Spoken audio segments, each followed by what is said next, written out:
some makeup? Or well, because my skin, well, as long as my waves showing, I'm cool. Yeah, your waves look good, man. Your waves look good. I'm getting seasick. That's how good. There you go. That's GQ right there, Nate. All right, we good.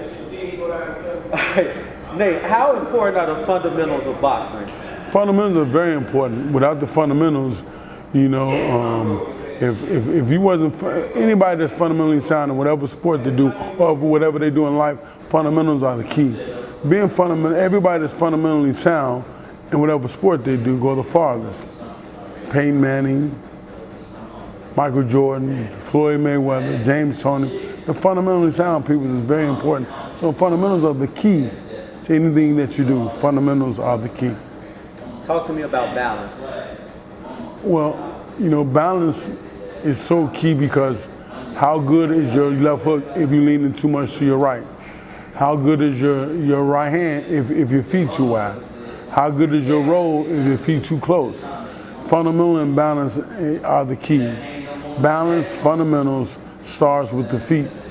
I teach the feet first because without the feet, you'll be a wheelchair champion. The feet are the most important things in boxing. I teach the feet before I teach the hands.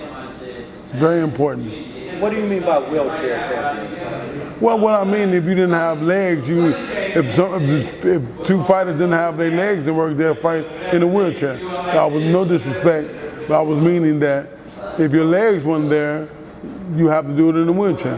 The legs are the key to anything you do. Football, baseball, boxing, fundamentals are the key, your legs. How important is the heel of the toe when you're punching and moving forward? Very important because when you're going forward and you use your heel and your toe, it keeps you balanced. It helps you organize. When you shoot your jab, you start off with your heel. By the time your toe lands, the right hand should be landing. So it just helps you keep you organized and throwing the punch correctly. And when you go into the right, most right-handed fighters can't move to their right comfortably as they should. Most left-handed fighters can't move to their left because it's awkward.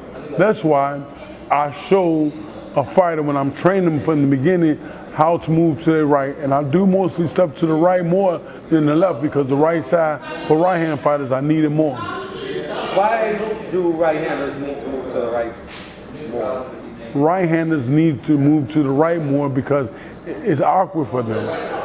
To have your power hand moving to the right, it just very uncomfortable because you're used to, a lot of right-handed fighters like to move to their left.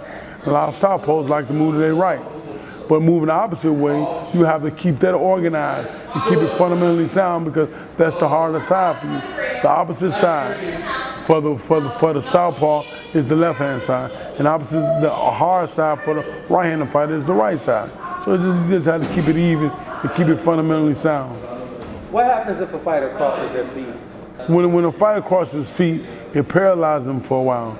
They can't roll, they can't respond, they can't punch, they can't slip, they can't counter. When your feet are together, you are paralyzed. Until you separate them again and keep them as wide as your shoulders, your feet should be as wide as your shoulders. Not wide in your shoulders, I mean you're too wide. As wide as your shoulders. If your feet not as wide as your shoulders, you're unfundamentally sound right to respond and throw a lot of good punches. What's more important, feet or hands? Feet. And why? Feet are more important than hands because how good is your punch? How good is your hand if your feet not right? It starts with the foundation. If your legs not right, how good your right hand gonna be? If your feet too wide, how good your left hook gonna be? How good your jab gonna be if your feet too wide? So it starts with the feet. Once the feet are right, then the hands can be right, but you gotta start with the feet first.